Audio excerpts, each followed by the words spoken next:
आज हम लोग एनसीईआरटी पे जो डिस्कस कर रहे थे उसमें आगे बढ़ेंगे और चैप्टर पे आएंगे। इसके पहले आप लोगों में से कितने लोगों ने होमवर्क किया है? हाथ उठाइए पूरा। बाकी आपने क्यों नहीं किया? हाँ,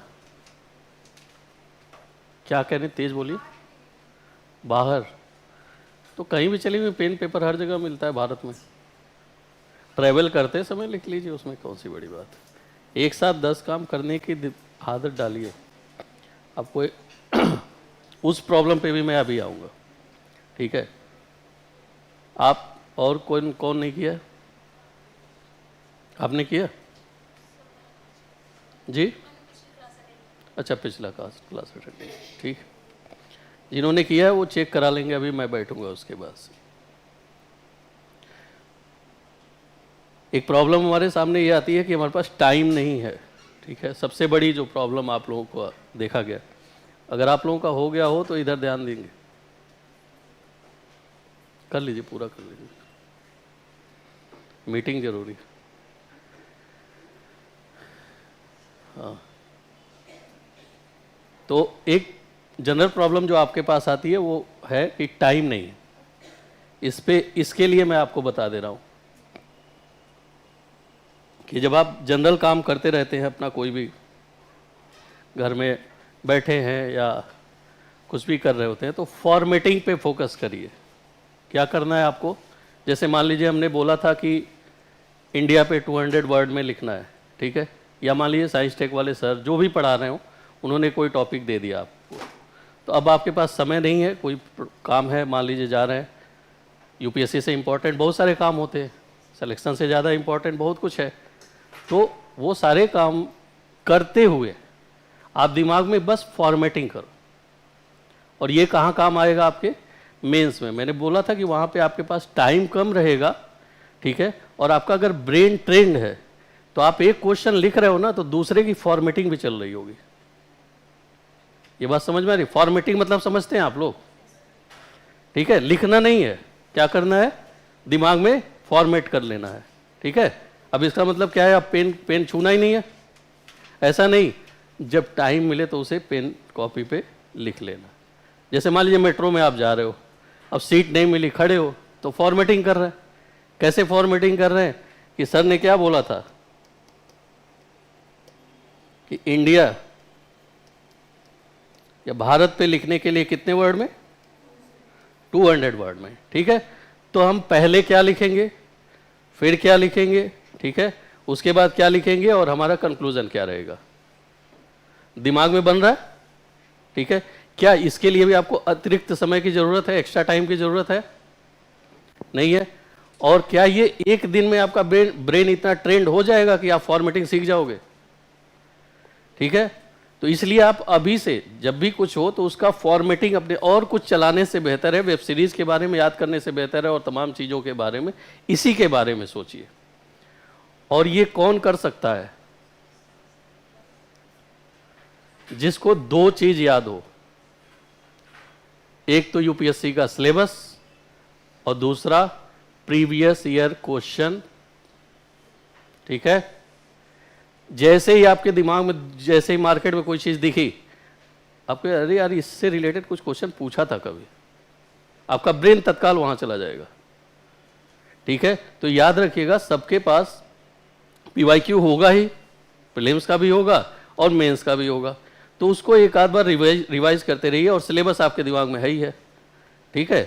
तो जहां कहीं भी इस तरह की कुछ चीज मिले तो उस पर आप फॉर्मेटिंग शुरू कर दीजिए। ये मत सोचिए सर देंगे वही वाले पे हमको लिखना है। आप बच्चे नहीं हो, ठीक है? आपसे कुछ भी पूछा जा सकता है, समझ आ रहा है? तो आपके ये टाइम नहीं है वाले का सलूशन मिला, ठीक है? कर लोगे फॉर्मेटिंग अब, और फॉर्मेटिंग ही दिखा दोगे तो हम खुश हो जाएंगे, ठीक है? मान लेंगे कि 4 धाम की यात्रा हमारी हो गई, और उससे क्या होगा? आपका ब्रेन डेली ट्रेन होगा। और ऐसे करके आप कम से कम 10 क्वेश्चन भी अगर एक दिन में दिया जाता है तो भी कर लोगे। और सबसे मुश्किल काम कहाँ आता है, और वो है एसे। तो जब वो कब करेंगे हम लोग, जब प्रीलिम्स हो जाएगा, मेंस हो जाएगा, तब देख लेंगे। तो आप उसको देखेंगे, वो आपको देख लेगा। ऐसे नहीं करना है, पर डे उस पर काम करना होगा आपको, ठीक है। तो इसलिए फॉर्मेटिंग बहुत जरूरी है, फॉर्मेटिंग पे ध्यान रखिए। और फॉर्मेटिंग का ऑर्डर क्या होना चाहिए, कौन सिखाता है, एनसीईआरटी आपको अभी सिखाएगी, देखिएगा कैसे।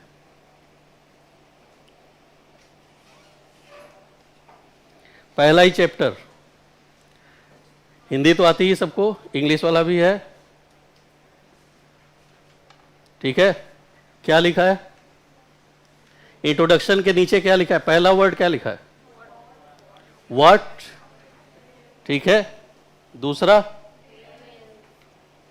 तीसरा, चौथा।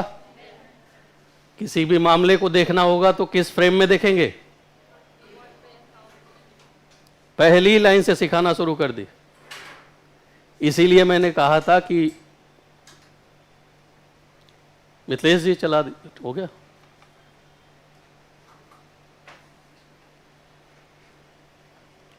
इसीलिए मैंने आपको बोला था कि आपको एनसीईआरटी कैसे कंसाइज वे में किसी चीज को सोचना और करना सिखाती है, पहले ही लाइन से देखिए। तो कोई भी मैटर मिलेगा, तो आप कोई भी आप सब्जेक्ट पढ़ रहे हो, तो आप क्या माइंड में लेके चलोगे, सबसे पहले what, where, how and when, ठीक है। इससे क्या होगा, क्या डेवलप होगा, आपका लॉजिक डेवलप होता है, ठीक है। अब जैसे मैंने बोला कि अर्थ फ्लैट है, पहले यही बोला गया था ना, बहुत पहले प्रिंसिपल यही था, तो क्या आप मान लोगे, आपके दिमाग में क्या होना चाहिए, आप लॉजिकल हो, तो लॉजिकल हो तो क्वेश्चन आना चाहिए, ठीक है। तो क्वेश्चन आएगा तो धीरे धीरे धीरे धीरे धीरे धीरे आपका ब्रेन ट्रेंड हो जाएगा कि कोई भी प्रॉब्लम आपके सामने आई तो आपके दिमाग में ये क्वेश्चन अपने आप निकल जाएंगे। और हर डायमेंशन, कितने डायमेंशन हो गए, कितने, 4 डायमेंशन। क्या 200 वर्ड का आंसर नहीं तैयार हो जाएगा यहां से, 4-4 लाइन लिखोगे, कितने लाइन हुए, पढ़ा याद है, 4 जा 16, 16 लाइन में हो जाता है 200 वर्ड, हो जाएगा कि नहीं, मिल रहा है डायमेंशन, ठीक है। अभी आगे आएंगे तो और दिखेगा आपको, और सोचने का डायमेंशन आपका बन रहा है। अब इसी पे एक केस स्टडी दे रहे हैं आपको, जो आपसे पूछा भी जा सकता है इंटरव्यू में भी, और केस स्टडी आपके सिलेबस में भी है, 4th पेपर में भी है। एक सिचुएशन है,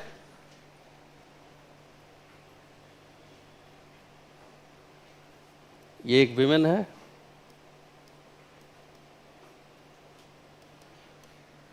क्या है ये,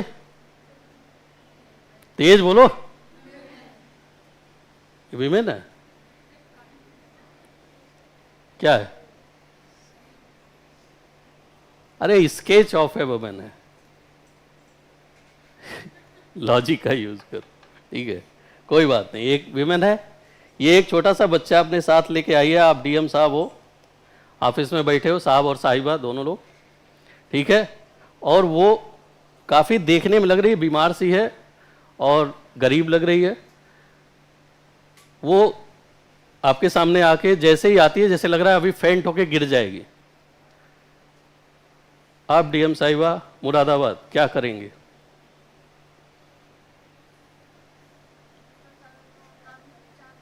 तेज बोलिएगा। आप डॉक्टर हैं? नहीं, पहले आप बोले प्राथमिक उपचार कर लेंगे तब डॉक्टर को बुलाएंगे। कौन करेगा वो? आप। बहुत बढ़िया, इसे कहते हैं ह्यूमैनिटी, ठीक है। आप भाई डीएम गाजियाबाद।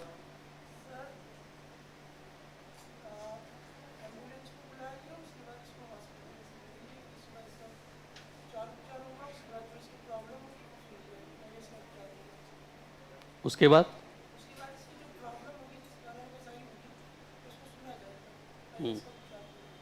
बस मामला खत्म। आप सर कहाँ का? नोएडा? ठीक है। क्वेश्चन ये है कि विमेन है, वो अपने बच्चे के साथ आई है, काफ़ी बीमार सी लग रहा है आपके ऑफिस में आके फेंट हो जाएगी, मूर्छित सी हो जाएगी, और आपके सामने आई है तो मदद मांगने ही आई होगी। तो आप ऐसी सिचुएशन में क्या डिसीजन लेंगे, क्या करेंगे? ऑर्डर वाइज बताना है।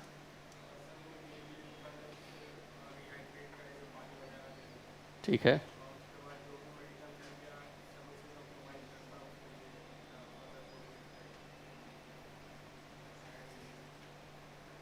That's it.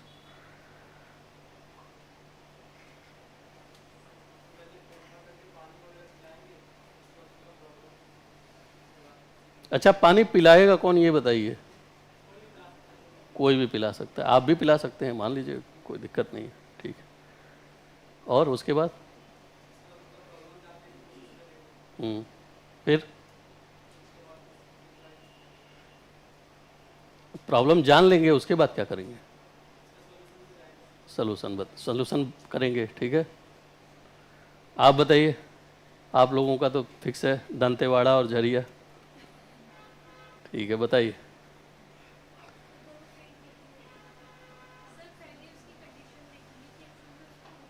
हम्म।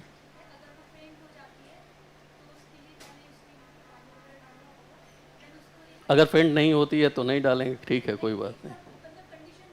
हाँ, सही है।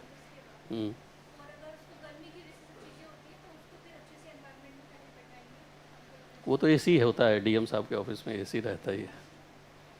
खुद बाकी की जगह खराब हो जाए, उसके वहाँ खराब हो जाए तो पूरे जिले को हिला देगा। उसके बाद क्या करोगे? हो गया हेल्थ, आगे बढ़ो ना। हाँ, बस उसके बाद ठीक है, सेब वोब दे देना 1 आध किलो। आप बताइए, आपके जस्ट पीछे। हाँ हाँ, आप ही उसके।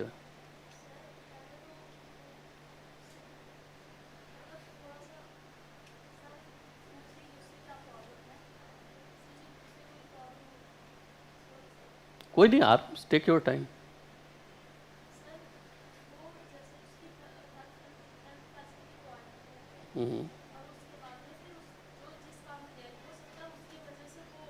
हाँ, बिल्कुल।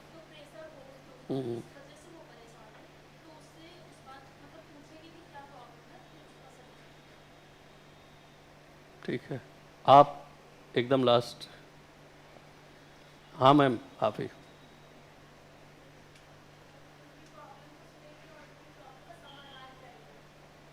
ठीक है। आप ही, हाँ। हम्म।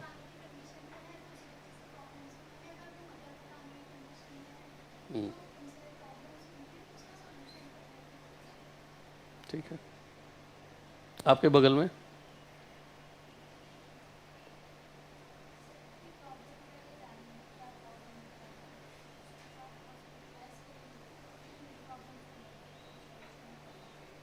ठीक है। आप बताइए सर। आप ही।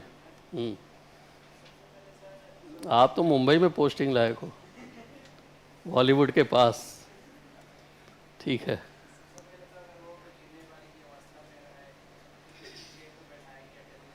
हम्म।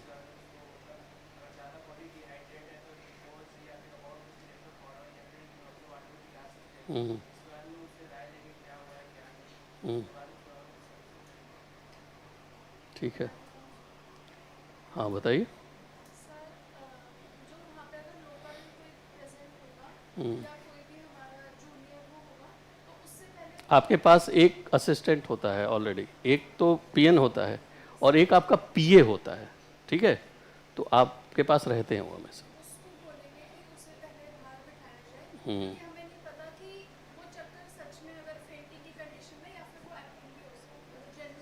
हम्म।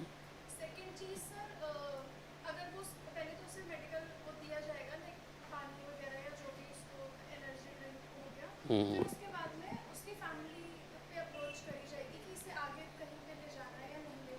हम्म। हम्म। बहुत बढ़िया। आप देखो, आप लोगों ने सबने बताया, अपना अपना राय दिया, और तो एक चीज़ तो ये है, पहली चीज़ कि अधिकारी अपने हाथ से तो कुछ नहीं करता है, तो ये मत लगिएगा कि बहुत इमोशनल में आके पानी पिलाने लगिएगा जाके, ठीक है। पहली चीज़, पहला तो प्रिकॉशन जो इन्होंने लिया ये सबसे पहले आप लीजिएगा। ये एम्बुश भी तो हो सकता है, तो अपनी सिक्योरिटी तो है नहीं, गए पानी पिलाने उड़ गए साथ में, ठीक है। तो याद रखिए कि सिक्योरिटी भी ध्यान रखनी है अपनी, कहीं भी कुछ भी हो सकता है, ठीक है। और हुआ है, बहुत सारे केसेस में ऐसे हुआ है। दूसरी चीज़, सबने कहा कि ठीक है हेल्थ उसकी समस्या है, तो सबसे पहले आप देख रहे हो कि वो दवाई देना शुरू कर दिया सबने। अरे भाई इतनी दिक्कत में लग रही है, कमज़ोर लग रही है, बच्चा है उसके साथ, कुछ खाने पीने का दे दो ना, कुछ होश में तो आए वो ठीक से। भूखी होगी कि नहीं होगी? पहले ही दवा ग्लूकोज चढ़ाना शुरू कर दिए। तीसरा जो है अप्रोच बता रहे, ठीक है। तीसरा जो है हेल्थ, आप डिपार्टमेंट आपके पास होता ही है, उनको इंस्ट्रक्ट करो कि इनको ले जाके वो करो। और जो चौथा आप सब लोग भूल रहे हो, प्रॉब्लम तो सॉल्व कर ही दोगे, चौथा जो इंक्लूजन वाला है वही आप लोग भूल जा रहे हो। ये बताओ, यही एक ऐसी महिला होगी जो जिले में ऐसी है? आपके जिले में और कोई नहीं हो सकता है सर? तो उसकी जिम्मेदारी कब होगी? जब वो आएगी अपना बच्चा लेके तभी। आपकी जिम्मेदारी नहीं बनती उस डायमेंशन पे बात करने की? तो उसके लिए क्या कर सकते हो? आपके ज़िले में बहुत सारे एनजीओज होते हैं, उनको बुलाइए और कहिए कि सर्वे करो और इस तरह के जितने भी लोग हैं उनकी सभी समस्याओं का समाधान किया जाए। डेटा इकट्ठा करिए, डेटा रहेगा तभी ना कुछ कर पाएंगे। उनका डेटा इकट्ठा करिए और उस पर काम करिए। अब क्या होगा, ये एक प्रॉब्लम आपके पास आई है तो उस प्रॉब्लम के साथ बाकी जो प्रॉब्लम आने वाली है उसको भी आपको शॉर्ट आउट करना है। अब आपने एक का तो कर दिया, बाकी का कौन करेगा? आप ही तो हो उसके लिए। तो जो बच्चा एक लाइन यहां आगे बढ़ गया उसे ज्यादा मार्क्स मिलेगा या नहीं मिलेगा? सहमत है? आप ही होते तो देते, ठीक है। तो यही पॉइंट्स होते हैं कि आपको हमेशा इंक्लूजन में चलना। आप अधिकारी बन रहे हो ना, इंक्लूसिव ग्रोथ पढ़ भी रहे हो, सबका साथ सबका विकास सुन भी रहे हो रोज, तो सलूशन में भी क्या बनना है? इंक्लूसिव बनना है, समावेशी बनना है, ठीक है। तो आपका कोई भी सलूशन जब भी हो, चाहे आयोग के सामने हो, चाहे मेंस के आंसर राइटिंग में हो, हर जगह कैसा होना चाहिए? इंक्लूसिव होना चाहिए, समावेशी होना चाहिए, ठीक है। ये कंडीशन दिए जाएंगे, आपसे क्वेश्चन पूछे जाएंगे इस तरह से, ठीक है। तो आपको फॉर्मेट मैंने दे दिया कि क्वेश्चन आप कैसे करोगे, व्हाट, वेयर, हाउ, व्हेन, इसके फॉर्मेट में उसमें करते जाओगे। अब देखो ये क्या 6 क्लास की एनसीईआरटी क्या ही सिखा देगी आपको? आप तो खुद ही बुद्धत्व की प्राप्ति की तरफ हो, सब लोग नॉलेज आपके पास हो ही गया है बहुत सारा। तो ये 6 क्लास की एनसीईआरटी क्या ही बता देगी आपको? कौन सा ऐसा नॉलेज देने वाली है? तो पहली लाइन में तो दे ही दिया कुछ नॉलेज उसने। अब अगला देखते हैं कि क्या कर सकती है। देखिएगा जरा इस पैराग्राफ की तरफ।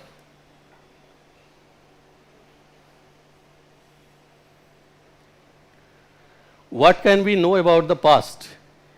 ठीक है, हिंदी वाले समझ पाएंगे ना इसको? कोई दिक्कत तो नहीं है इसको? हिंदी में कर दें।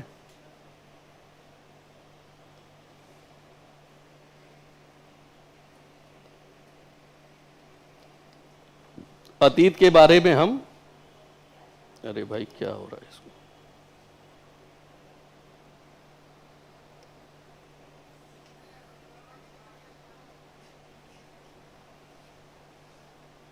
अरे छोड़ो, कहाँ गई है टेक्निकल वाले? अतीत के बारे में हम क्या जान सकते हैं, ठीक है। ये है देखिए लिखा है अतीत के बारे में हम लोग क्या खाते थे, कैसे कपड़े पहनते थे, किस चीज़ के लिए। इस पे फोकस करने से पहले मैं ये बताना चाहता हूँ कि क्या सिखाना चाह रही है ये हेडिंग, आपको क्या सिखाना चाह रहा है। ये हेडिंग आपको सिखाना चाह रहा है इमेजिनेशन। अब जब आप पास्ट के बारे में सोचते हैं तो क्या करते हैं? इमेजिनेशन। अगर किसी भी प्रॉब्लम को सॉल्व करना हो तो क्या करना पड़ता है? सबसे पहले इमेजिन करना पड़ेगा कि क्या क्या एस्पेक्ट हो सकते हैं, क्या क्या हम डिसीजन ले सकते हैं। ठीक है, ये बात आपको कौन सिखा रहा है? सबसे पहले एनसीईआरटी ही बता रही है। देख रहे हैं, पहले ही चैप्टर में आपकी दूसरी हेडिंग यही बता रही है कि हम क्या जान सकते हैं। यानी कि सबसे पहले आप इमेजिनेशन करिए, लेकिन कैसा इमेजिनेशन करिए? क्या आपको कह दिया जाए कि इमेजिन करो कि आप स्विट्जरलैंड में हो, वादियों में बर्फ गिर रही है, आराम से घूम रहे हो, तो ये इमेजिनेशन तो अच्छा लगेगा आपको करने में। लेकिन यहां क्या बताया जा रहा है, कैसी इमेजिनेशन होनी चाहिए? ये कैसे चल नहीं रहा है, ये इस पे तरफ इधर उधर हो जा रहा है।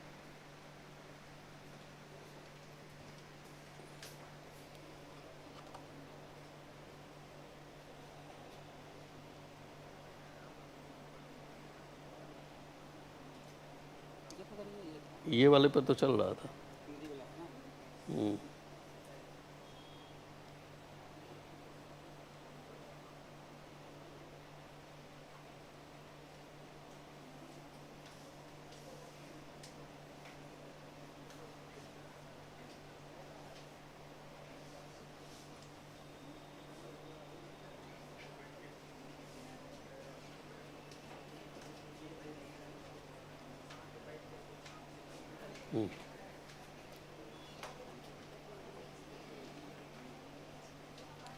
ठीक है, ध्यान दीजिएगा।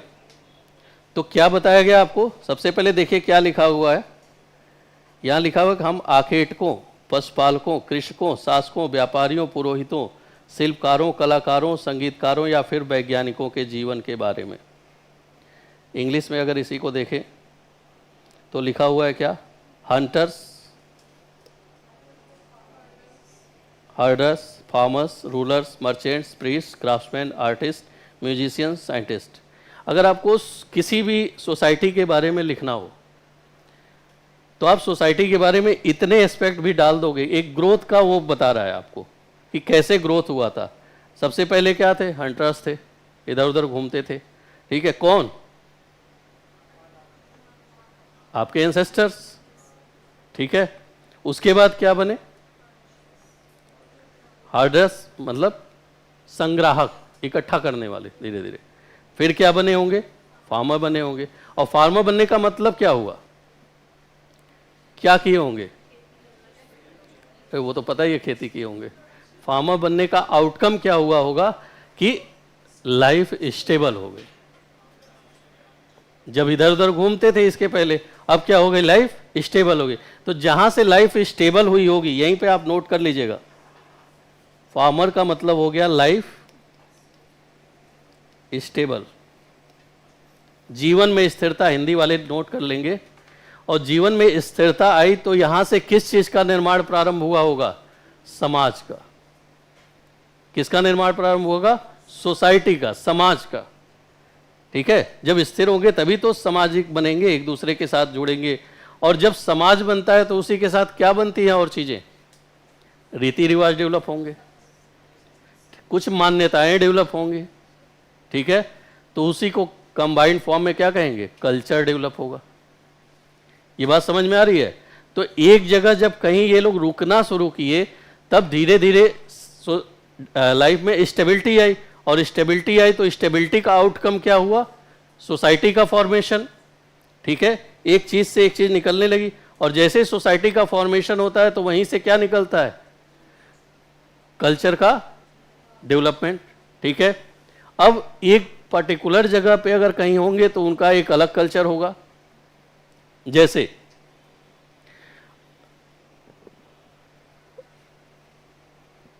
आप किस डिस्ट्रिक्ट से हैं?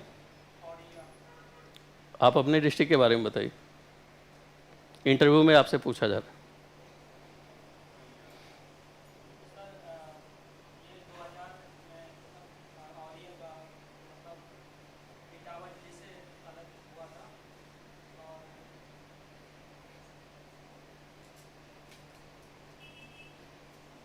चलिए ठीक है, अब मैं अगला वो लेने के पहले ये क्वेश्चन इसीलिए कर रहा था कि मैं देखता हूँ कैसे आप जवाब देते हैं इसका। आप बताइए सर अपने डिस्ट्रिक्ट के बारे में।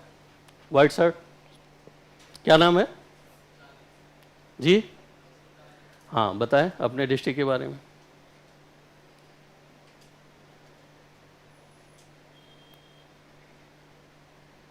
ठीक है, अरे अपने डिस्ट्रिक्ट के बारे में नहीं मालूम आपको कुछ? नाम वाम तो होगा, तो नाम ही बताइए। जी हाँ, तो और कुछ कुछ फेमस नहीं है वहाँ का? ये सब इंटरव्यू में पूछा जाएगा, तैयार रखिएगा ये सब चीज़ें। ठीक है, अभी आपको लॉन्गिट्यूड लैटिट्यूड नहीं तैयार है, लेकिन उस समय जब जाएंगे तो वो सब तैयार करके जाना होगा। ठीक है, वो अलग केस है। देखिए अगला जो पैराग्राफ है यहाँ क्या लिखा हुआ है, वेयर डिड पीपल लिव। यही क्वेश्चन मैं कर रहा हूँ आपसे, आपके डिस्ट्रिक्ट के बारे में पूछ रहा हूँ, तो क्या पूछ रहा हूँ मैं, वेयर डिड पीपल लिव, कहाँ रहते हो आप? तो कैसे बताना होता है, कौन बताएगा? देखो अगली line, find the Narmada on map. यानी कि क्या सबसे पहले बताना है? लोकेशन। मैप पे क्या खोजते हैं? तो सबसे पहले अगर पूछा जाए आपसे किसी चीज के बारे में, तो क्या, अगर डिस्ट्रिक्ट के बारे में, कंट्री के बारे में, जैसे मैंने इंडिया पे बोला था ना, तो सबसे पहले शुरू कहां से करेंगे? लोकेशन से। कौन सिखा रहा है? छठी क्लास का बच्चा। समझ आ रही है इंपॉर्टेंस आपको? पढ़े तो होगे, लेकिन जब भी आंसर लिखने बैठते हो तो सबसे पहला ही क्वेश्चन आता है, शुरू कहां से करें। आता है प्रॉब्लम? सिखा रहा है कि नहीं? इसीलिए इसको इस अप्रोच से पढ़ना जरूरी है। नर्मदा का लोकेशन फाइंड आउट करना, ये आपका टास्क है, होमवर्क है, लिख लीजिए कॉपी पे। ठीक है, इंडिया का मैप होगा सबके पास, एटलस ही है, और एक मैप आता है जो खाली मैप आता है, ठीक है, उसमें भर के लाना है बच्चों की तरह। ठीक है, और हम पूछेंगे, बिना देखे बताना है किधर है। नर्मदा कहाँ से निकलती है, किसी को पता है? कोई ज्योग्राफी पढ़ चुके हैं आप लोग? और कौन सी नदी वहीं से निकलती है? सोन। और इस पर प्रीलिम्स में कितने क्वेश्चन पूछ चुका है? हर कोई ऐसा स्टेट नहीं हुआ जिसने ना पूछा हो, और कोई ऐसा यूपीएससी भी इस पे बहुत सारे क्वेश्चन कर चुकी है कि कौन सी नदी है जो वेस्ट के तरफ जाती है। ठीक है, नर्मदा कौन सी नदी है जो एस्चुरी बनाती है, डेल्टा नहीं बनाती है। ठीक, ये सब क्वेश्चन पूछे हैं कि नहीं पूछे? ठीक है, कहां से क्वेश्चन है ये? 6th क्लास की एनसीईआरटी बता रही है आपको। बात समझ आ रही है आपको? मेंस का, इंटरव्यू का, प्रीलिम्स का सब अप्रोच यहीं से आगे निकल रहा है। देखिए अगला लाइन क्या लिखा है। हिंदी वालों को दिक्कत तो नहीं हो रही है? जहां दिक्कत होगी बताइए, हिंदी भी पढ़ देंगे हम साथ में। People have lived along the banks of this river for several hundreds thousands year. Bank of river पे ही क्यों रहने लगे लोग, बताइए?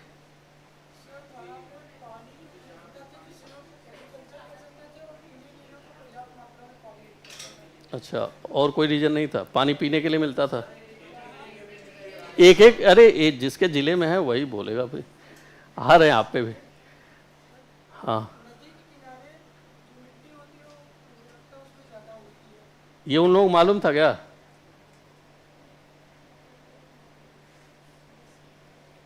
ये तो आज आपको मालूम है, बाद में मालूम पड़ा होगा। चलिए ठीक है, अच्छी बात है। सोचिए, ये मैं बता रहा हूँ, सोचिएगा सब चीज़। ठीक है, ये क्वेश्चन कभी भी इंस्टेंटली पूछ देंगे आपसे। अब आप क्या जवाब देते हो इस पे डिपेंड करता है कि आपकी मार्किंग कैसे होगी। ठीक है, जवाब आप सबका सही होगा इसका। कौन नहीं जानता है कि नदी के किनारे क्यों बसते हैं, लेकिन ऑर्डर क्या रहना चाहिए? बात समझ में आ रही है आपको? कोई ऐसा क्वेश्चन नहीं पूछा जाता जो आपको आता ना हो। ठीक है, ऑर्डर क्या होना चाहिए? शब्द, किस ऑर्डर को कितना शब्द देना है, किस पॉइंट को कितना महत्व देना है। जैसे आपने बताया कि पानी की उपलब्धता थी, वाटर की अवेलेबिलिटी है, पता ही है नदी है तो है, जाहिर सी बात है। तो उसमें क्या फर्टिलिटी को ज़्यादा पॉइंट फोकस करना है, या वाटर की अवेलेबिलिटी को ज़्यादा फोकस करना है कि जीने के लिए पानी की पहले चाहिए? पहले लाइफ रहेगी तब तो खेती किए होंगे वो लोग, कि पहले खेती करना शुरू करें तब सोचे होंगे अच्छा पीने के लिए पानी मिलता है यहाँ पे। समझ आ रहा है आपको? आपको ऑर्डर में रहना है, हमेशा एक डिसिप्लिन में रहना है, यही सिखाना है। यही एनसीईआरटी सिखा रही है और यही यूपीएससी आपसे चाहती है कि अपने डिसिप्लिन से इधर उधर मत हो जाओ, ठीक है? नहीं तो आप एक अधिकारी कम क्लर्क बन जाओगे और फिर वहां पे आप कोई इज्जत नहीं करेगा आपकी, ठीक है?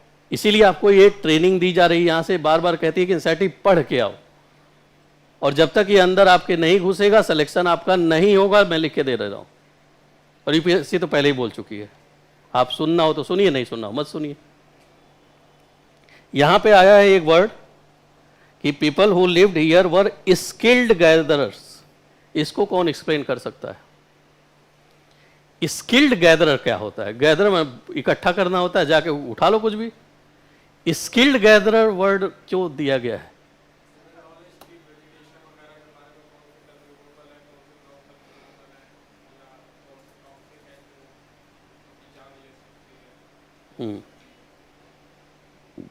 आप सर वैभव जी, स्किल्ड गैदरर से एक पॉइंट आया है यहाँ पे।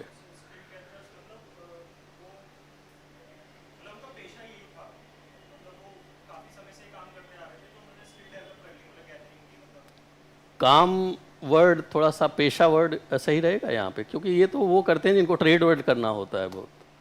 अभी ट्रेड तो नहीं शुरू हुआ होगा गैदरर्स में, तो अभी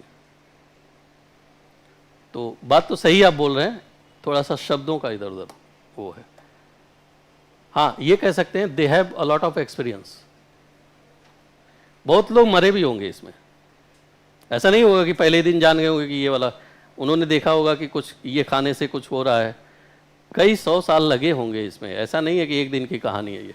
आज आप जो आम मज़े से खा रहे हो, उस आम तक पहुंचने में बहुत सारे लोगों की जान गई होगी, तब जाके आप ये चीज़ें कलेक्ट बताई गई, अच्छा ये खराब है, ये अच्छा है। आपको पता है जानवरों में भी स्किल होती है, ये वो भी सेग्रीगेट कर लेते हैं चीज़ों को कि कौन सा अच्छा है कौन सा खराब है। आप लोग कुत्ते को देखे होंगे, अगर उसका डाइजेशन खराब होता है तो क्या करता है वो? हाँ, क्योंकि वो डाइजेस्टिव नहीं होता उसके लिए, तो सारा चीज़ क्या करता है? बाहर निकालता है, ठीक है? और हम लोगों का डाइजेशन खराब होता है तो क्या करते हैं? इनो पीते हैं। जानवरों का अगर खराब होता है तो अंदर की चीज़ बाहर निकालते हैं कि जो भी हो खत्म, बाहर निकल जाए। हम लोग क्या करते हैं? उसे अंदर ही कहते नहीं, निकालने तो नहीं देंगे, बड़ी मेहनत से खाया था, उसी में पचो चाहे जैसे भी हो, ठीक है? तो हम लोग अंदर ही रखेंगे चाहे जैसे भी हो। इनो 2 बार पीना पड़े ठीक है, लेकिन बाहर बेटा नहीं आने देंगे तुमको। कैसे आ जाओगे? वो तभी आएगा जब हॉस्पिटल जाने की कंडीशन आ जाएगी। इसीलिए ह्यूमन ज़्यादा बीमार रहते हैं, जानवर उतने बीमार नहीं पड़ते। स्किल्ड गैदरर का मतलब यही हुआ। इसीलिए याद रखिएगा कि ये सब वर्ड है, ये वर्ड किसका है? एनसीईआरटी का है। एनसीईआरटी स्किल्ड गैदरर यूज कर रही है, तो आपको भी वही वर्ड यूज करना है। वहां पे दे देगा और घुमा देगा इस चीज को, ठीक है? यहीं पे स्किल हटा दिया जाए और लिख दिया जाए कि नॉर्मल गैदरर्स, या केवल गैदरर वर्ड दे दी जाए और एक और स्टेटमेंट दे दिया जाए कि स्किल्ड गैदरर्स, ठीक है? तो अगर ध्यान नहीं दिया तो आप दोनों को सही लगा दोगे या फिर उसमें गलत कर सकते हो। तो ये ध्यान रखिएगा कि इनके हर एक वर्ड से क्वेश्चन बनता है। मेरी बात थोड़ी बहुत समझ में आ रही है आप लोगों को कि बस हाँ कर रहे हैं? ठीक है, जहां ना समझ में आए बताइएगा। इसके बाद क्या कलेक्ट करते थे वो?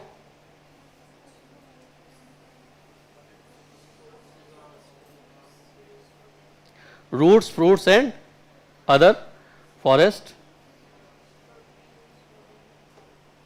और हंटिंग भी करते थे, ठीक है?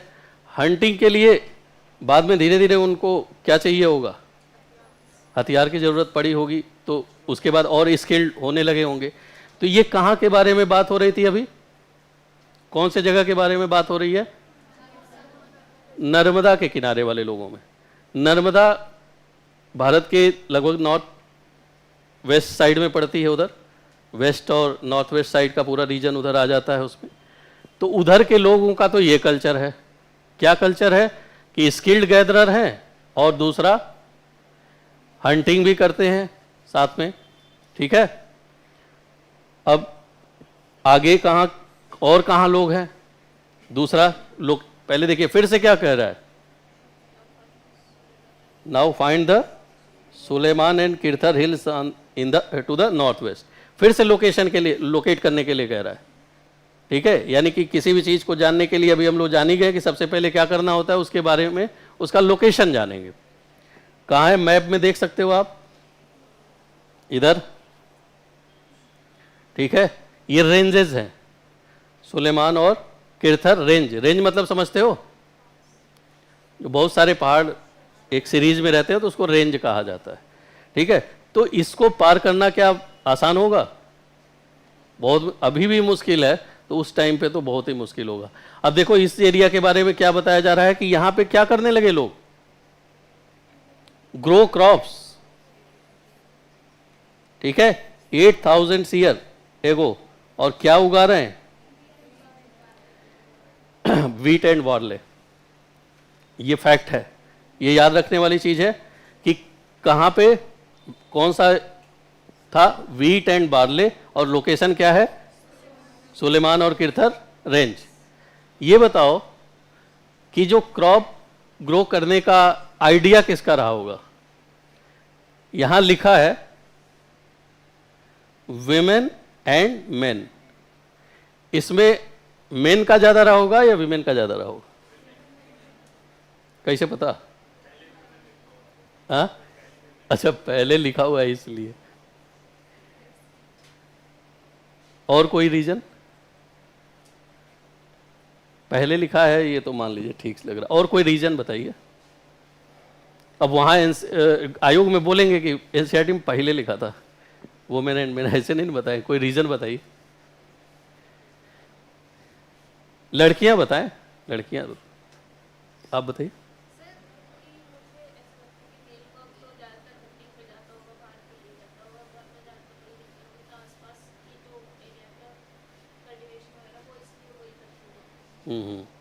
लड़कियों की ऑब्जर्वेशन बड़ी तगड़ी होती है, ये आप देखोगे। अगर कोई लड़की 1 साल पहले कौन सी नेल पॉलिश लगा के आई थी पार्टी में, उसको याद होता है लड़कियों को, ठीक है। सही कह रहे हैं, ये ऑब्जर्वेशन बहुत तगड़ा होता है। और यही रीजन है कि वो घर में रहती थी, तो घर में रहती थी तो हमेशा, अब दिन भर तो खाना बनाना नहीं है, और इस समय वो शॉर्ट्स भी नहीं था, वो बनाना यूट्यूब और इस पे, तो हाँ, रील्स वगैरह जो बनाते हैं आप लोग, तो वो तो करना नहीं था, खाली थी। तो खाली होगा आदमी तो क्या करेगा? ऑब्जर्व करेगा ना। अब जब ऑब्जर्व करेगा तो देखेगा कि यहाँ पे कुछ पड़ा था और वो उग के बड़ा हो रहा है, और उसमें और ज़्यादा चीज़ें हो रही हैं, एक सीड से बहुत सारी चीज़ें डेवलप हो रही हैं।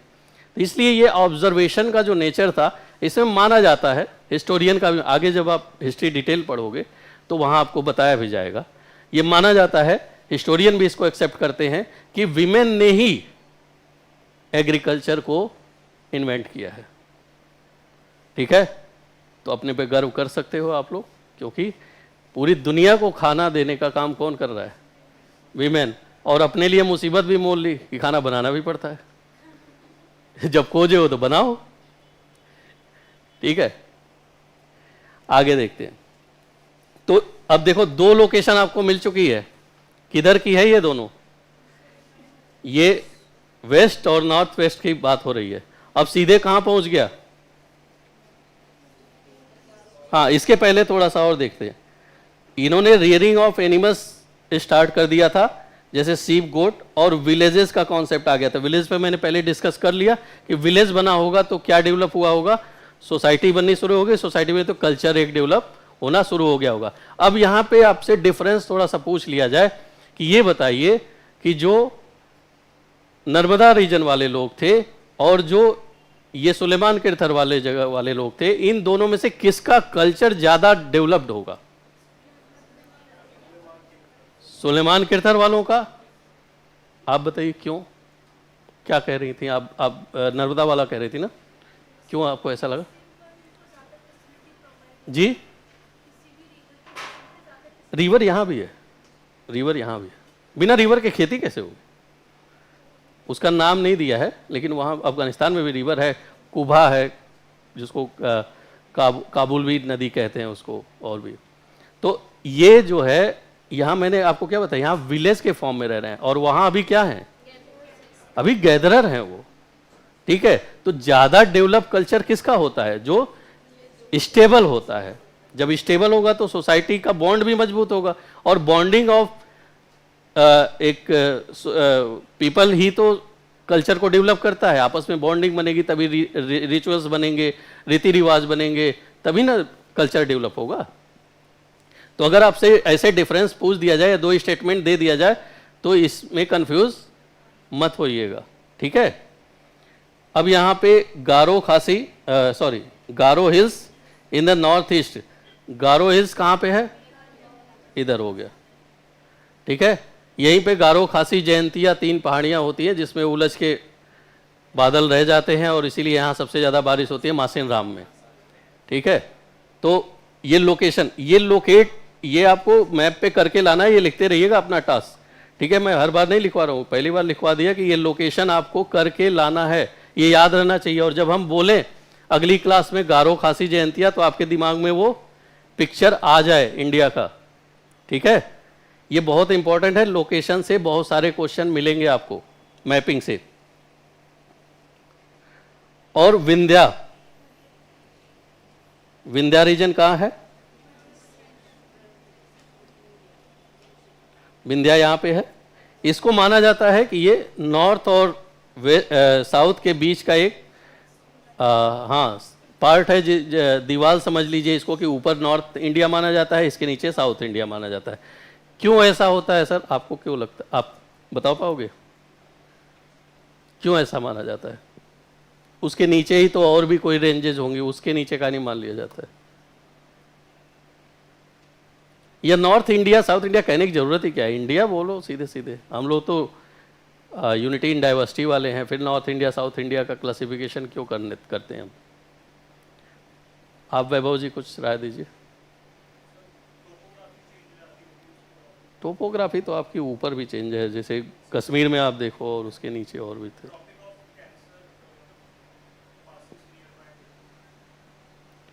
नहीं तो हम उसी को मानते ना, तो फिर ट्रॉपिक ऑफ कैंसर के ऊपर मानते कि वो north India, tropic of cancer नीचे मानते साउथ इंडिया है। हम तो विंध्या रेंज को मानते हैं मोस्टली। ट्रॉपिक ऑफ कैंसर से तो अब खोजा गया है, उस समय कहाँ था ये। लेकिन प्राचीन काल से वेदों में भी माना गया है इसको कि विंध्या के नीचे और विंध्या के ऊपर। वो तो सेंटर में है, ये तो भाई वो तो पता ही। क्लाइमेट, चलिए और कोई पॉइंट? नदियों के बेसिस पे कैसे? लॉजिक समझ नहीं आ रहा।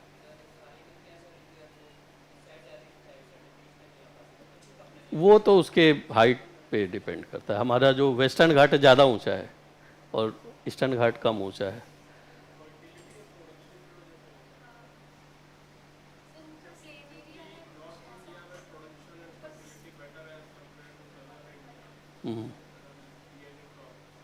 चलिए ठीक है। अब हम आपको एक सिचुएशन दे रहे हैं, अभी आपको समझ में आ जाएगा। एक मान लीजिए तमिलनाडु का कोई पर्सन है, ठीक है, वो आ गया और आप आ गए। आप नहीं जानते हो कि किस स्टेट का है, लेकिन कैसे डिफर कर पाओगे कि मेरे रीजन का तो नहीं है लग रहा है जी? कुछ फिजिकल अपीयरेंस हो सकता है, और कल्चर, लैंग्वेज, खान पान का देखकर समझ में आ जाएगा, ठीक है। तो ज़्यादातर चीज़ें किसके आधार पर सेग्रीगेट होती हैं? Cultural basis. अभी मैं यहीं पे बता रहा था, ध्यान नहीं दिया आप लोगों ने, इसीलिए इस क्वेश्चन में उलझ गए। अभी मैंने कहा ना कि देखिए वहाँ का कल्चर अलग होगा, नर्मदा का रीजन का, सुलेमान किरथर का अलग होगा, गारो खासी जयंतिया का अलग होगा। लोग थोड़ी ना, उनकी आंख तो आंखी की जगह पे रहेगी ना, ऐसा तो है नहीं कि इधर उधर हो जाएगी। तो हम ऐसे देख के तो नहीं उसको सेग्रीगेट कर सकते। बट कल्चरल, यहाँ पे कल्चरल जो डिफरेंसेस है ना इतने ज़्यादा हो जाते हैं कि उसमें हमको सेग्रीगेशन देना पड़ता है। चाहे लैंग्वेज वगैरह एकदम ही नहीं लगता कि मतलब थोड़ा मैच करता हो, ठीक है, इसलिए उसको डिवाइड किया गया। ये नहीं कि वो लोग एकदम हमसे दूर हैं, हम पूरे भारत को एक ही मानते हैं। तो इसको हम पॉजिटिव वे में डिवाइड करते हैं, ये सकारात्मक डिवीजन है। नकारात्मक डिवीजन, निगेटिव डिवीजन नहीं है ये, डिवीजन भी दो तरह के होते हैं ना, सकारात्मक और नकारात्मक, तो क्लासिफिकेशन कह सकते हैं इसको। तो अभी हम लोग नॉर्थ इंडिया की तरफ ही देख रहे थे। अब देखिए यहाँ पे एग्रीकल्चर डेवलप हो गया है,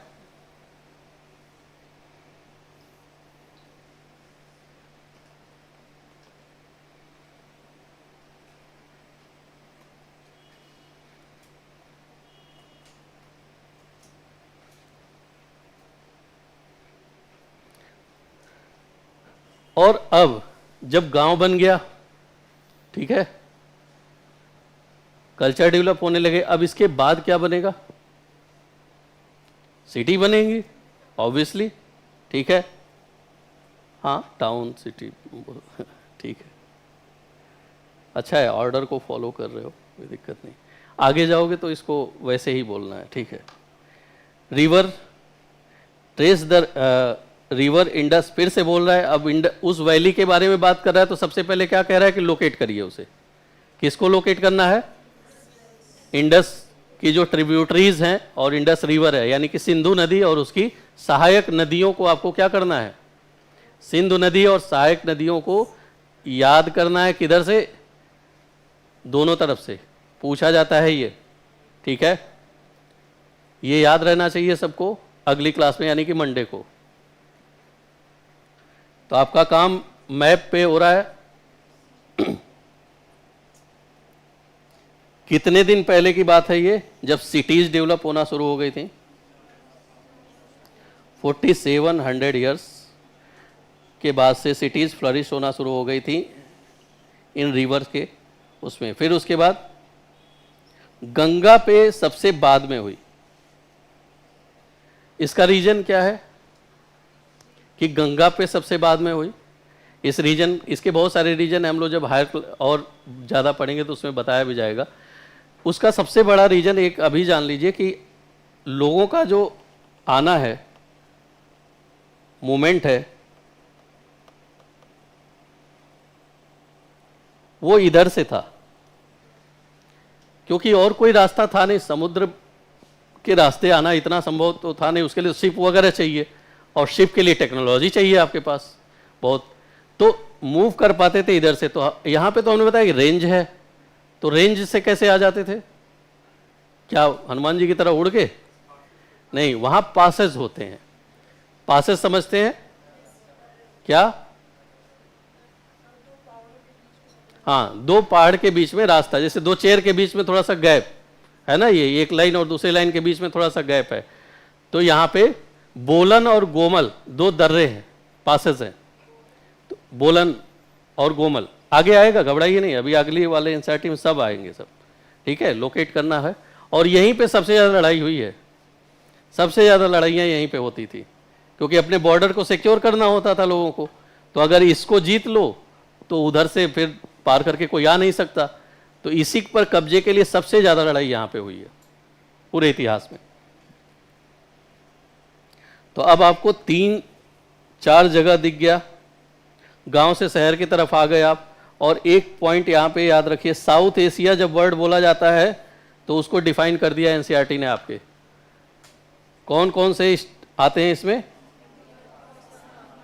present countries, India, Pakistan, Bangladesh, Nepal, Bhutan और श्रीलंका, इनको मिला के क्या बोला गया है? South Asia and neighbouring countries of Afghanistan, Iran, China, Myanmar. South Asia is often called सब कॉन्टिनेंट। इसको सब कॉन्टिनेंट क्यों कहा जा रहा है? क्योंकि ये कॉन्टिनेंट से छोटा है, लेकिन बाकी चीज उसके कंपैरिजन में बड़ा है। और दूसरा चीज है, अलग है, ये अलग अलग हो जाता है, किससे? कहीं माउंटेन से, कहीं सीज हैं उनसे, जैसे मेडिटेरियन सी उधर देखोगे तो उधर से अलग हो जाए, कट जाता है, ऐसे रेड सी वगैरह मिल करके काट देते हैं इसको अलग। तो इसलिए ये अपने आप में एक कॉन्टिनेंट की कुछ प्रॉपर्टी रखता है, इसलिए इसको क्या बोला जाता है? सब कॉन्टिनेंट बोला जाता है। तो ये कभी भी आपसे पूछा जा सकता है, फैक्ट के रूप में भी, प्रीलिम्स में भी पूछा जा सकता है। और जब आप आईआर पढ़ते हो, इंटरनेशनल रिलेशन पढ़ते हो, या न्यूज़पेपर में करंट पढ़ते हो, तो अक्सर ये आएगा साउथ एशिया में ये हो रहा है, साउथ एशिया में ऐसे हो रहा है, वैसे हो रहा है। तो आप यही नहीं जानो कि साउथ एशिया है कहाँ, या कौन कौन सी कंट्रीज उसके अंदर में आती हैं, तो समझने में दिक्कत होगी कि नहीं होगी। और यहाँ पे क्लियर लिख दिया गया है, ठीक है। जैसे मान लीजिए IR वाले सर आए और साउथ एशिया पढ़ा के चले गए। बहुत सारे लोगों को हमने देखा है, मैं अपना पर्सनल एक्सपीरियंस आपको बता रहा हूँ कि मिडिल एशिया बहुत सारे लोगों को अभी भी नहीं मालूम है। तैयारी करने 2-3-4 साल तैयारी करने के बाद वालों को मैं बता रहा हूँ कि मिडिल एशिया बहुत बात करते हैं और मिडिल एशिया के बारे में पता ही नहीं कहाँ है। और हिस्ट्री में तो मिडिल एशिया आप बहुत सुनोगे, मध्य एशिया जिसको कहते हैं, हाँ मध्य एशिया, हाँ कि बार बार उसमें जिक्र आता है, ठीक है।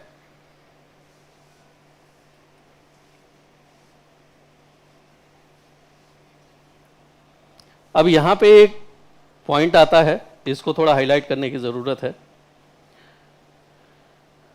यहां गंगा के किनारे ही, गंगा के the south of the Ganga was known as Magad, now lying in the state of Bihar.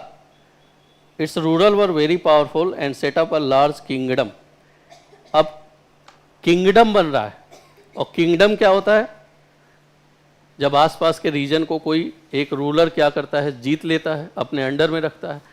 और अब क्या हो गया होगा, अगर ये किंगडम बन रहा है तो किंगडम से क्या आप आउटकम निकालोगे, एक सिस्टम बना होगा। किंगडम जैसे ही बनेगा तो एक पूरा सिस्टम है किंगडम अपने आप में, और उस सिस्टम में क्या क्या होना चाहिए, एक तो पॉलिटिकल सेक्शन होगा ही होगा, ठीक है, हाँ जनता के अनुसार, क्या कह रहे हैं, जनता के अनुसार किंगडम में, किंग बोल ही दिया, किंग मतलब राजा होता है, वहां जनता का बहुत रोल नहीं रहता, वो धीरे धीरे जनता का रोल धीरे धीरे खत्म ही हो जाता है। राजा के सामने जाओगे, वो मूड अच्छा नहीं है तो गला ही कटवा देगा वो, ठीक है। वहां तो सिस्टम की बात कर रहे हैं, एक सिस्टम डेवलप होगा जिसमें आपको पॉलिटिकल सिस्टम होगा, इकोनॉमिक सिस्टम होगा, ठीक है, आपका ये एक ये क्या बोलते हैं, एक सेक्ट होगा जो रिलीजियस सेक्ट होगा, जो उसको इफेक्ट करेगा। जैसे हमारे यहाँ पुरोहित वर्ग माना जाता था, ब्राह्मण वर्ग बाद में उसको कहने लगे लोग, तो वो एक सेक्शन होगा। आपका ट्रेड एंड कॉमर्स डेवलप होगा, ये सब चीज़ें डेवलप होंगी। तो एक पूरा सिस्टम डेवलप हो रहा है, और ये सिस्टम अपने आप में इसको चलाने के लिए, एग्जीक्यूट करने के लिए अब किस चीज़ की ज़रूरत सबसे ज़्यादा पड़ती है, सबसे ज़्यादा पड़ती है एक स्ट्रॉन्ग इकोनॉमिक बेस की। चाहे कोई भी सिस्टम हो, दुनिया का कोई भी सिस्टम हो, अगर स्ट्रॉन्ग इकोनॉमिक बेस नहीं है तो वो सिस्टम कोलैप्स कर जाएगा। इसीलिए बहुत अच्छे अच्छे किंगडम खत्म हो गए, किसके कारण, इसीलिए कि उनका इकोनॉमिक बेस ठीक से बैलेंस नहीं हो पाया और वहाँ पे कोलैप्स कर गए सब। तो यहाँ पे कहीं ना कहीं इकोनॉमिक बेस बहुत स्ट्रांग रहा होगा, तभी यहाँ पे एक सिस्टम डेवलप हुआ है। अदरवाइज नर्मदा में भी तो डेवलप हो सकता था, सुलेमान किरथर में भी तो डेवलप हो सकता था, ठीक है, विंध्या रीजन में भी तो डेवलप हो सकता था, गारो खासी जयंतिया में भी डेवलप हो सकता था। लोग तो वहाँ भी थे, धीरे धीरे खेती करना सब जगह सीख ही गए होंगे, हर जगह टाइम के साथ। लेकिन यहीं पे डेवलप हुआ, इसका मतलब क्या हुआ कि कहीं ना कहीं इनका इकोनॉमिक बेस जो है वो सबसे ज़्यादा स्ट्रांग रहा होगा। और इकोनॉमिक बेस किस बेसिस पे स्ट्रांग होता है, ये तो आप लोग इकोनॉमिक्स पढ़ ही रहे हैं। तो 5 पॉइंट्स 2 मिनट,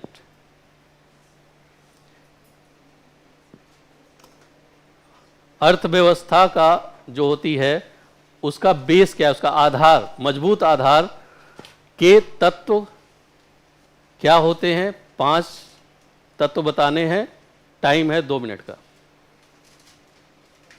एक मजबूत अर्थव्यवस्था के क्या आधार होते हैं, उसके 5 तत्व बताने हैं आपको, टाइम है 2 मिनट। पेन नहीं है आपके पास, निकाल लीजिए, अभी भारत में इतनी दिक्कत नहीं है, पेन कॉपी की समस्या नहीं है अभी। लिखेंगे तभी आएगा।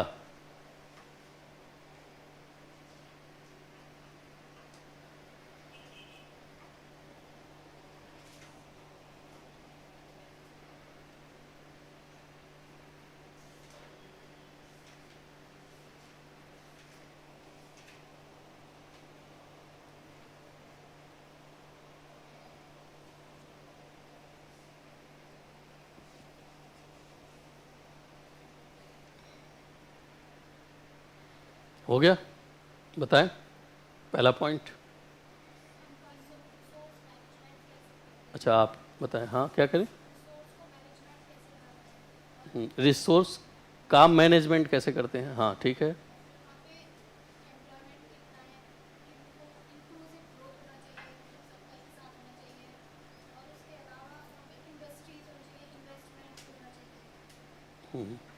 ठीक है। अब आप अपने पॉइंट्स को गौर से देखिए और ये सोचिए कि क्या आपने जो ऑर्डर बताया है वो ठीक है। अरे क्यों हमको कह रही है नहीं? पहले ही कह रही नहीं, हमने बोल दिया तो आप मान ली। लॉजिक लगाओ ना, हम भी तो गलत हो सकते हैं।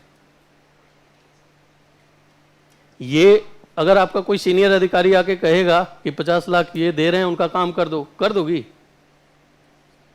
अपना दिमाग नहीं लगाओगे? हाँ तो दिमाग लगाओगे ना। तो यहां कहे हाँ हाँ कर दी पहले। हाँ ठीक है, एक ऑर्डर होना चाहिए ना। सही, आप बताइए।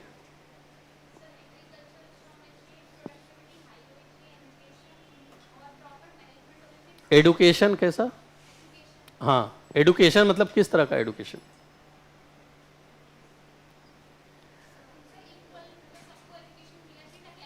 स्किल एडुकेशन डाल देते ज़्यादा, मतलब स्किल वगैरह पे ज़्यादा फोकस कर। हाँ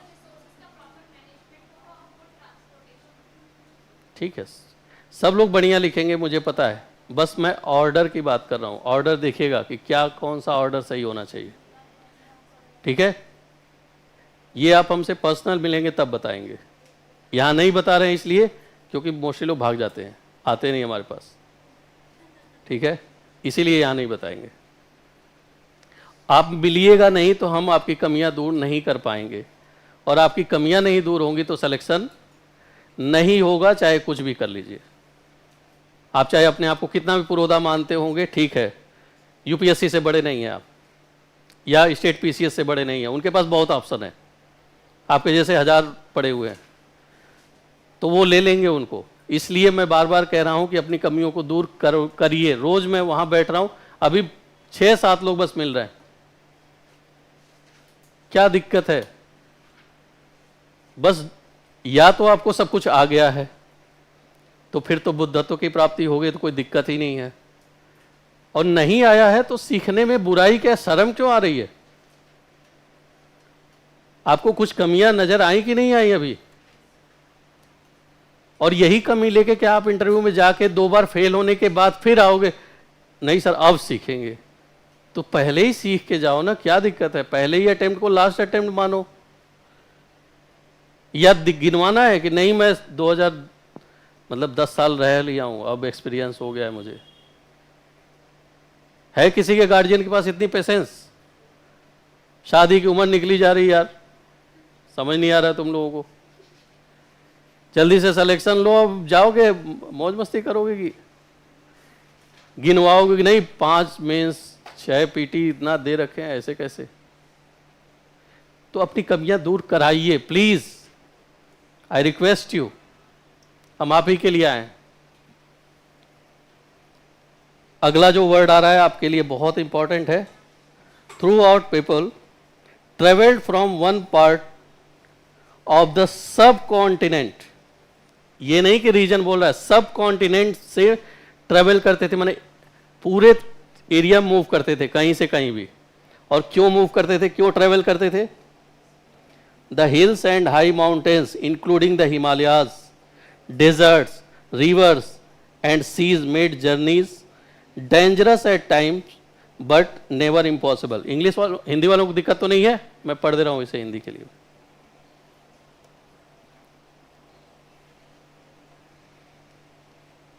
क्योंकि ये इंपॉर्टेंट पॉइंट है, इस पे मेंस में भी क्वेश्चन आ सकता है।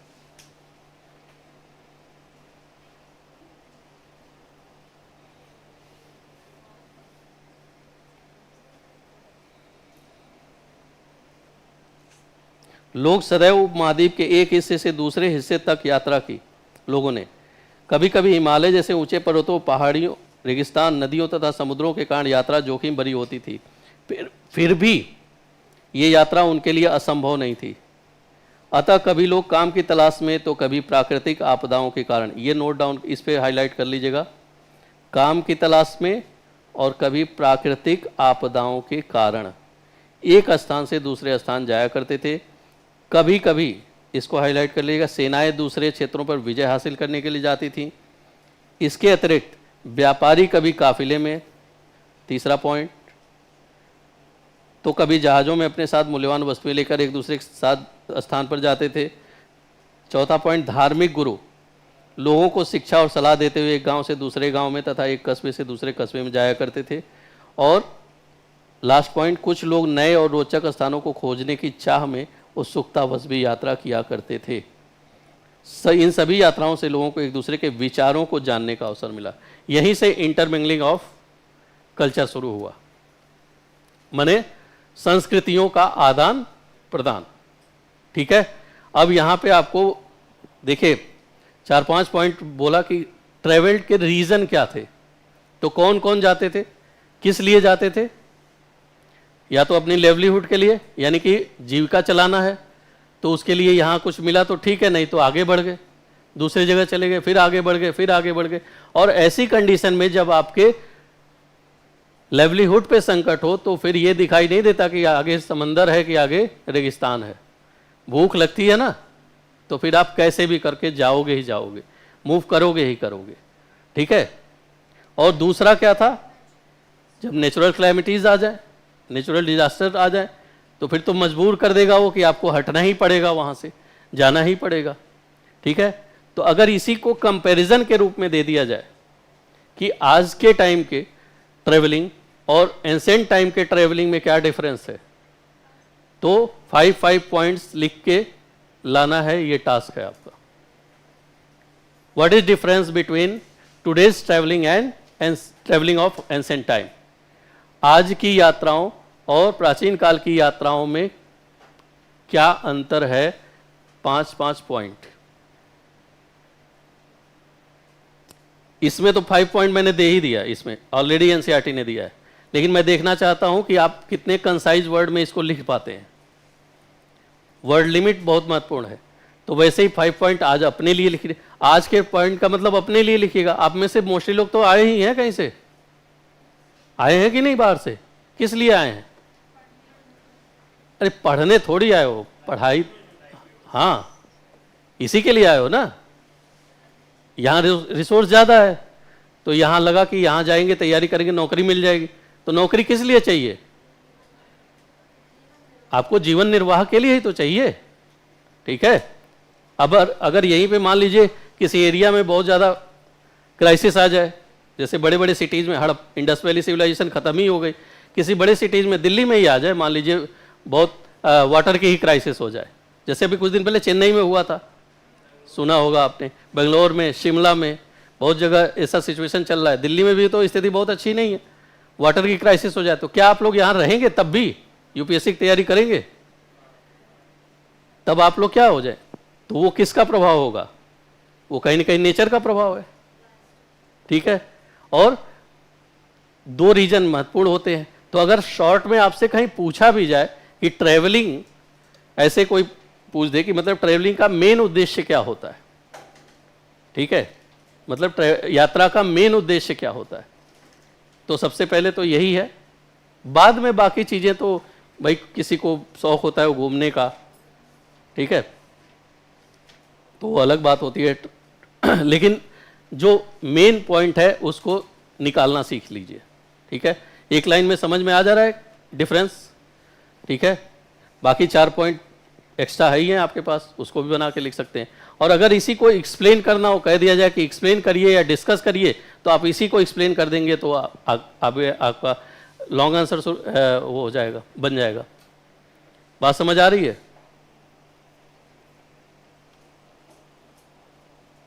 अब देखिए आगे क्वेश्चन भी कर दिया है, इसीलिए ये क्वेश्चन आपके इंटरव्यू या मेंस में निकल सकता है, इसीलिए मैंने दे दिया। देखिए हेडिंग क्या है, आज लोग यात्राएं क्यों करते हैं,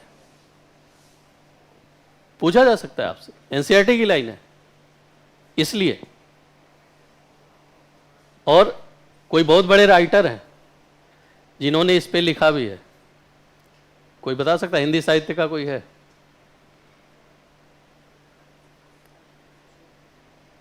अधातो, हाँ,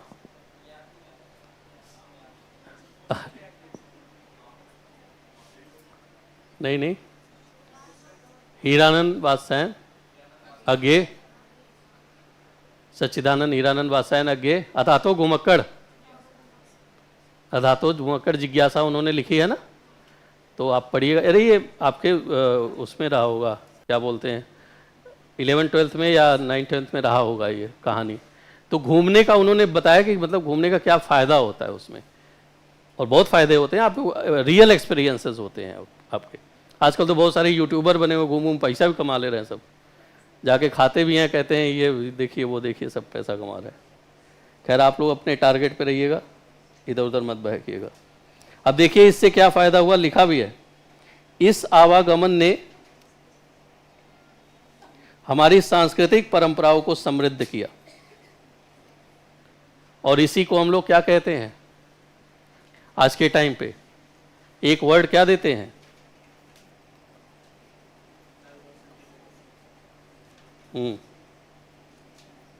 यही बोलते हैं ना, विविधता। और हम लोग क्या कहते हैं, भारत विविधताओं का देश है, और विविधता में भी हम में क्या है, एकता है। ठीक है, तो ये कब शुरू हुई थी? बहुत पहले एंसेंट टाइम से शुरू हुई, और एक दूसरे के यहाँ लोग गए, अपने चीज़ों को दिया। और आप भी आए हो तो कोई एमपी से आया होगा, कोई राजस्थान से आया होगा, कोई यूपी से आया होगा, तो कुछ अपना लेके आए होंगे आप, और कुछ यहाँ का लेंगे, होता है ना। तो दोनों का मिक्सअप हो गया, तो एक नया कल्चर डेवलप हो रहा है कि नहीं हो रहा है? आप जब यहाँ से गांव जाते होगे तो कुछ चेंजेस आप में हो दिखते होंगे, जो गांव से कभी बाहर नहीं निकले उन लोगों में और आप में कुछ डिफरेंस रहता होगा, और दिखेगा ही, धीरे धीरे दिखेगा ही। एक जनरेशन 2 जनरेशन के बाद तो बहुत ज़्यादा दिखने लगता है। तो वैसे ही उस समय भी क्या हुआ, एक रीजन से दूसरे रीजन में लोग गए, और वहाँ पे इंटरमिंगलिंग ऑफ कल्चर हुआ, और उससे हमारा कल्चर रिच हुआ। इससे क्या समझते हैं, टकराहट क्यों नहीं हुई, कोलिजन क्यों नहीं हुआ? ये कह रहा है रिच हुआ, तो रिच तो तब हुआ होगा जब आपस में मिले होंगे, मतलब केवल मिलन ही हुआ होगा, लड़ाई नहीं हुई होगी। तो ऐसा क्यों हुआ होगा? क्या पहले के लोग बड़े शरीफ थे क्या, लड़ाई उड़ाई नहीं करते थे, आए गए और एक दूसरे से मिले जुले और कहे कि हाँ भाई ठीक है सब कुछ, रिच तो हुआ। हाँ क्या कह रहे हैं, आ रहे हैं सर आप पे, हाँ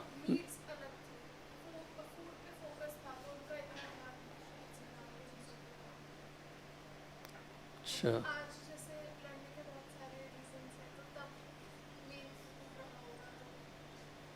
आज जैसे लड़ने के रीजन क्या हो सकते हैं, आपको क्या लगता है? अब जैसे बिहार के लोग मुंबई में जाते हैं तो वहाँ पे दिक्कत हो जाती है, कई बार साउथ इंडिया के, नॉर्थ इंडिया के लोगों के बीच में दिक्कत हो जाती है, कई बार स्टेट एक ही स्टेट में कुछ लोगों को प्रॉब्लम हो जाती है। हाँ, तो वो तो अपना दूसरा रिलीजन ही लेके आते होंगे, वहाँ पे जाते होंगे तो कुछ तो मान्यताएं होती होंगी ना उनकी, तब भी रिच हुआ। मैं ये जानना चाह रहा हूँ, बेसिकली आप ध्यान दिलाना चाह रहा हूँ कि आपकी एनसीईआरटी ये लिख रही है कि हमारी जो यात्राएं हुई, इन यात्राओं से जो कल्चर है वो रिच हुआ। देखिए लिखा है ना, सांस्कृतिक परंपरा समृद्ध हुई, कहीं ये नहीं लिखा है कि परंपरा उनमें आपस में टकराव हुआ। तो ये लाइन क्यों नहीं लिखा गया है? जबकि बाद के काल में आप देखोगे, बाद में आप देखोगे तो एंसेंट इंडिया में आप हूणों का आक्रमण देखोगे, हुआ था ना, बहुत सारे अटैक हुए हैं, इन्वेडर्स आए हैं, शक, हूण, कुषाण, पल्लव, सब ग्रीक बहुत सारे आए हैं, सिकंदर वगैरह सब आए हैं। अरे सिकंदर का नाम तो सुना होगा कम से कम, तो अटैक ही करने आया था ना। तो बाद के काल में हो गया, लेकिन उस टाइम पे ऐसा नहीं हुआ, एक दूसरे पे निर्भरता।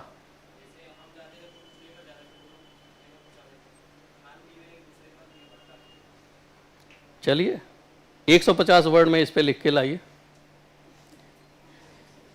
देखते हैं कौन बेस्ट देता है। यही क्वेश्चन है, इस आवागमन ने हमारी सांस्कृतिक परंपराओं को समृद्ध किया। इंग्लिश में this movement enrich our culture. और इस मूवमेंट का मतलब समझ ही रहे हैं कि कौन सा मूवमेंट, उन लोगों का जो मूवमेंट हो रहा था एक रीजन से दूसरे रीजन में जो मूवमेंट हो रहा था, उन लोगों का मूवमेंट जो है उसने हमारे कल्चर को इनरिच किया। हाँ, आवागमन ने, आवागमन की बजाय यात्राएं लिखिएगा तो ज़्यादा बढ़िया रहेगा। इसका वर्ड है, एनसीईआरटी का वर्ड है कि प्राचीन काल की यात्राओं ने हमारे संस्कृति को समृद्ध किया।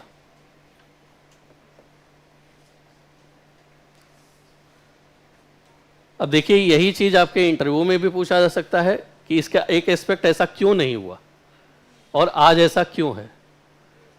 समझ पा रहे हो कंपैरिजन? तो मेंस के भी बनते हैं, एस्से के भी बनते हैं, इस तरह की चीज़ें।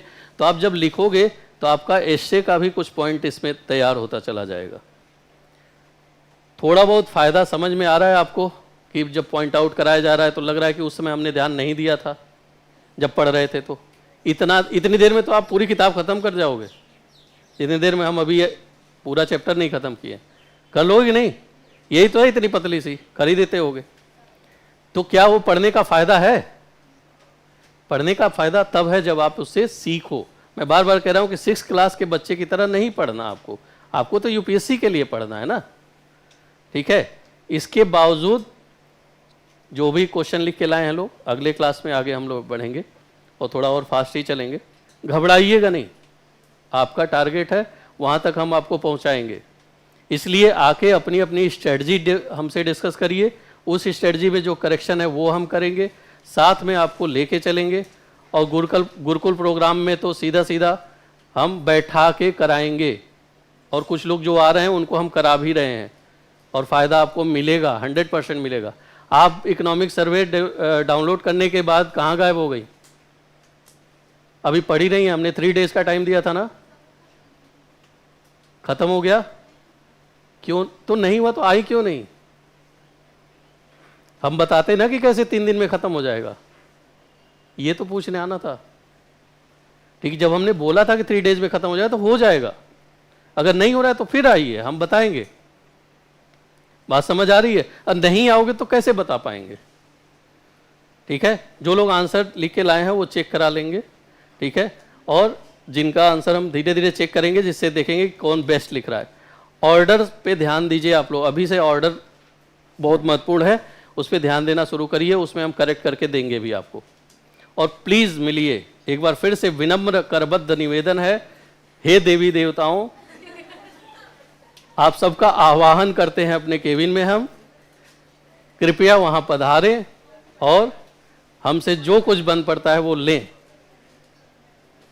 धन्यवाद आज के लिए।